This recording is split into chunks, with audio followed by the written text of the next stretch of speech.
we're just going to allow the students who facilitated the groups to come and feedback on what was discussed in the sessions. We're not going to have any opportunity for questions after the feedback. What we're going to do is, if you do have any questions, you can tweet them with the hashtag EFYE 2017, or we can continue the discussion tonight over a glass of wine. Is that okay?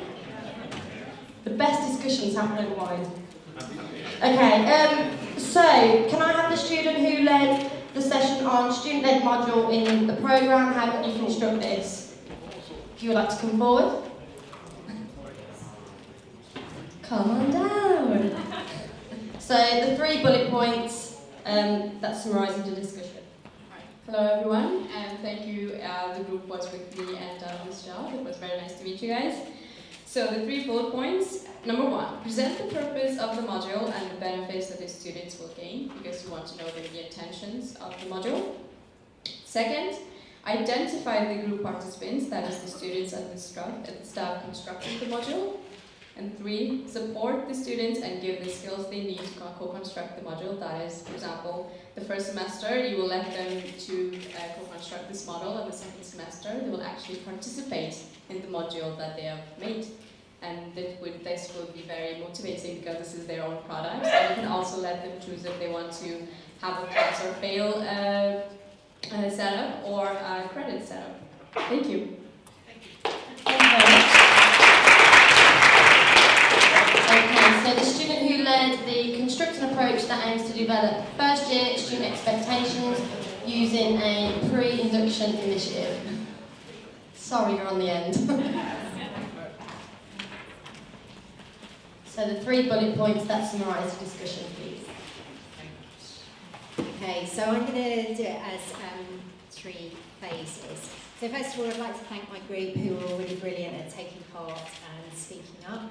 And thanks also to Cameron, who is amazing, typed it all up and is emailing it to Joe as we speak.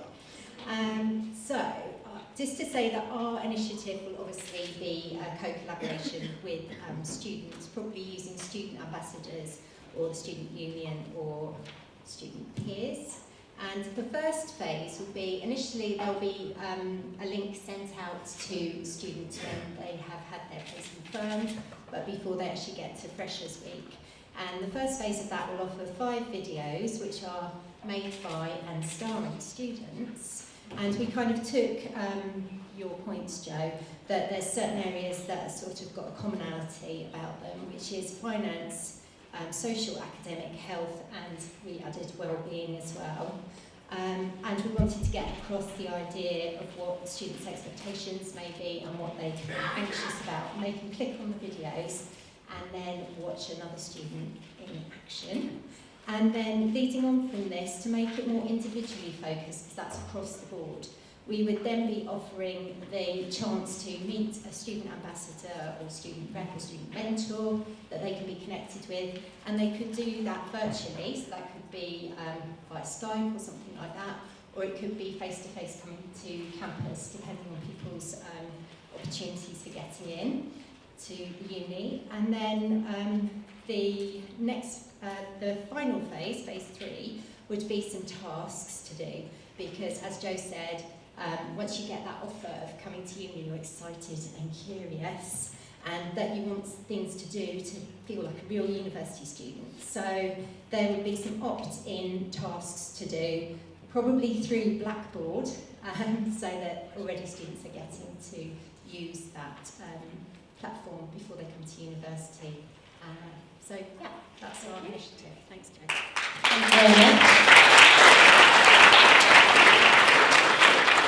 Okay, so the next group was develop an initiative to encourage student-staff partnership prior to enrolment. Oh, it's Jack. Thank you. We didn't quite get round to developing the initiative, I'm afraid, but what we did do is, but we did come round with, we sort of shared best practice and realised there was common themes across sort of everybody around the table, which was really good, so I'll share those with you. The first one was communication. It needs to be tailored to the individual, it needs to be personal to the individual, and needs to be purposeful to the individual. And that's through both social media and digital, but actually face-to-face as well. where possible. We also realised that relationships need to be developed by staff and students because, and the phrase we used was, we are only human. So we're all human. So we need those relationships to reflect that. And I suppose the final thing was how many staff, and I suppose this is something for you to think about, actually say to students, I or we look forward to working with you, as opposed to I look forward to teaching you. So that was part of that sort of staff and student collaboration, and that role is not just in enrolment, but throughout your whole university career.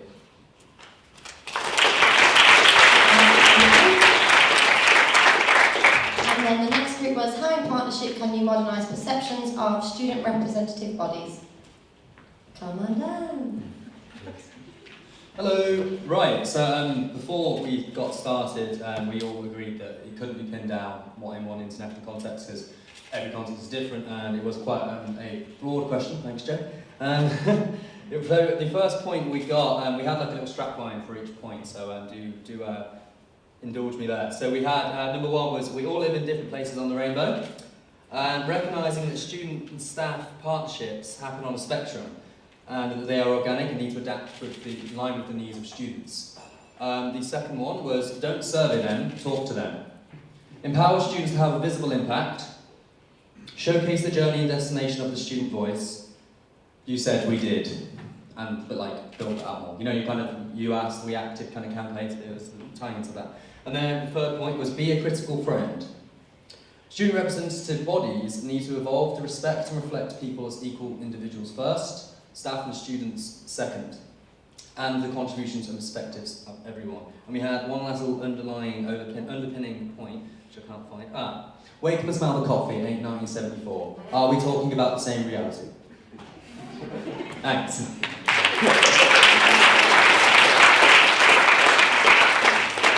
Jordan's fantastic. If you get a chance tonight, talk to him. He was an officer at Aston University last year. I love him. The next one was design an approach to assessment design and delivery that embeds staff-student partnership. There we go. Just the three main points, please. Thanks to my group, everyone was really understanding, really willing to participate. And I just want to say that was harder than I thought it would be, because I always say, yeah, we need student-staff partnership, but actually thinking about how to implement it was a different level. Do you want to say what our main points are? So the first one was choice of assessment format. We discussed that choice motivates students. There's also been likelihood that as they've chosen the topic, they'll be more into it and therefore do better. We also got recognition of extra activities, so the PPD module to help them personally develop and enhance their CV. And then we got... Yeah.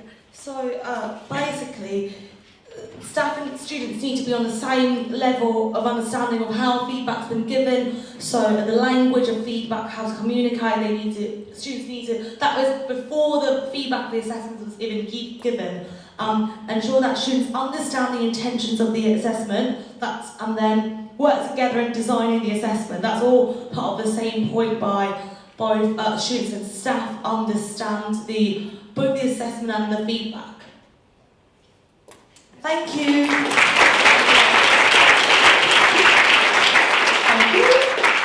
Okay, next one was produce an initiative that provides first year students with research opportunities. Thank you. Okay, so our group devised an activity that would take place in orientation week, and they felt it important to inspire curiosity in the discipline and connect students with academic research staff within that initiative. So it's a week-long initiative that started in day one with an introduction to a topic that was relevant to the student and in the discipline, and students would be given a quiz in which in groups they'd have to go around to academic researchers in their rooms, so the researchers would have asked me a question on their doors, and then in day two students would either be presented with a question that they're to go and research, or they'd be supported throughout the week to develop research questions of interest. And there you could introduce the library, literature, reliable sources, and so on. So to give an example, in law, students could be given either a news article or a judgment in the Supreme Court and asked to investigate what sources were used by the judge or what sources you'd use to make a judgment.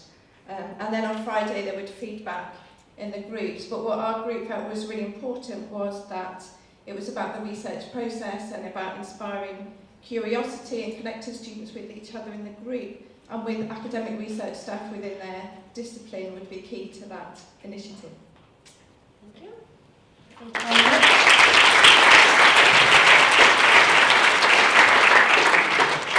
And the next one was create an approach which allows students to measure their own learning gain.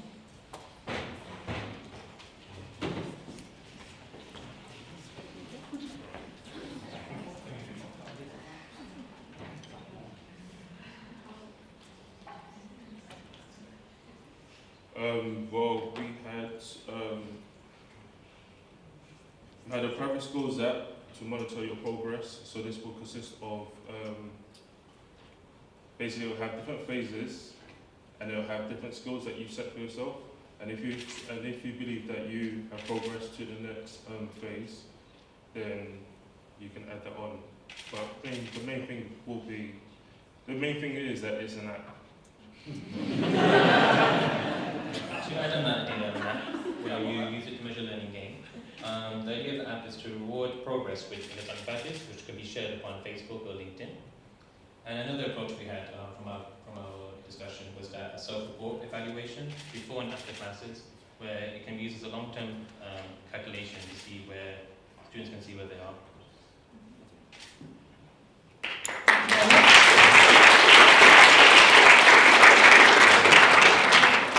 Who else wants that app? I want that app. And the next one was create a module where students play a key role in curriculum design. Thank you very much.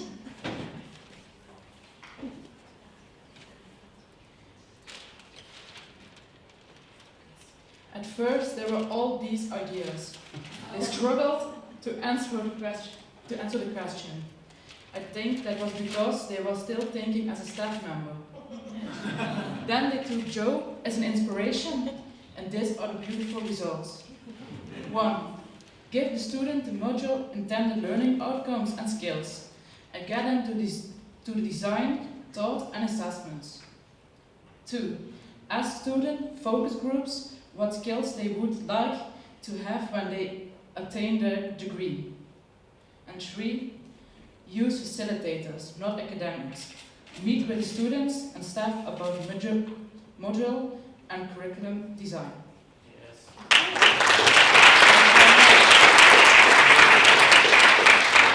Okay. The next one was how can we break down silos and allow both staff and students to have a sense of belonging to their institution, not just their discipline. We brought some visual aids. Hello everybody. So our group is talking about how to break down silos and create a sense of belonging. And to do that, one of the first points we came up with was to involve the stakeholders in dialogue early. And that's not talking to students, but also talking with students. That is important for this topic. Yeah. A consistent theme in our group was to facilitate informal communication. We actually tried this at my school last semester, and we got really good feedback from it. But we had the problem of the usual suspects, of course.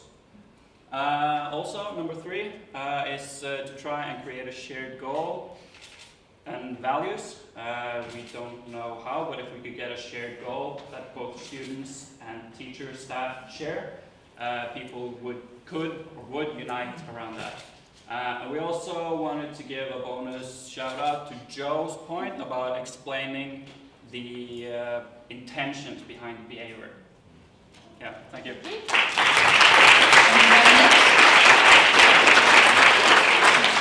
Penultimate one, so how would you use staff-student partnership to optimise the development and use of learning resources?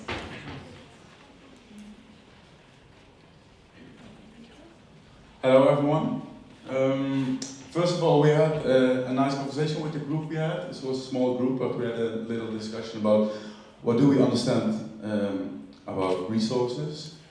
Then we decided after the discussion the best resources are people, especially students, about ourselves. And we've got 3 bullet points we will share with you guys. Yeah, so first, student participation in developing the curriculum they already had. Students are the experienced ones in the curriculum they have. So if you get a second-year student, he should be involved in making the curriculum for the first-year student because he just had it. The second bullet point, we decided it was a nice idea to create a digital environment for students and staff where they can share the knowledge they made up by the lecturer, for example, and then staff and other students can give feedback on the material they will upload it. Yes, and last but not least, using peer mentors to make first-year students independent. And I should explain this one. Why should we or staff decide what learning resources they should use? Why cannot the first-year students decide for themselves, but they need some help to get there?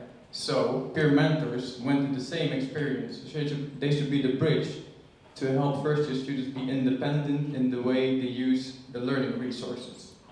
Thank you.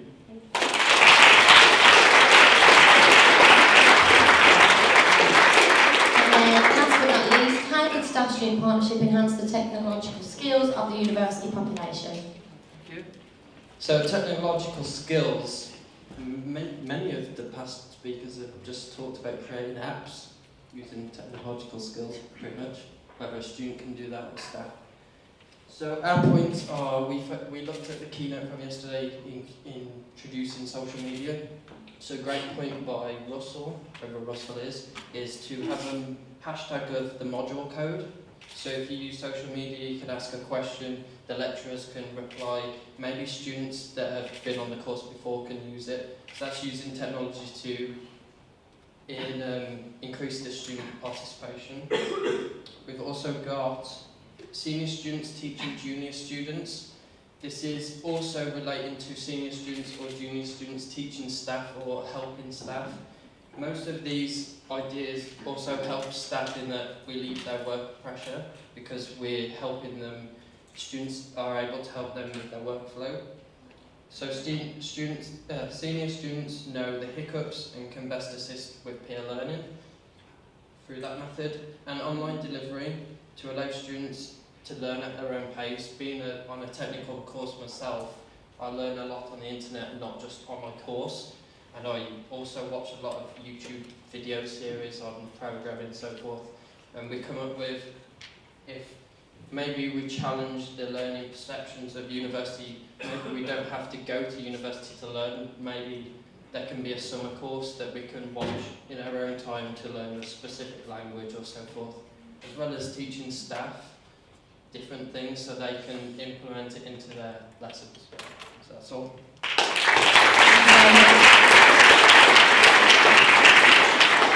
Can we just give a round of applause to all the students who facilitated the sessions today?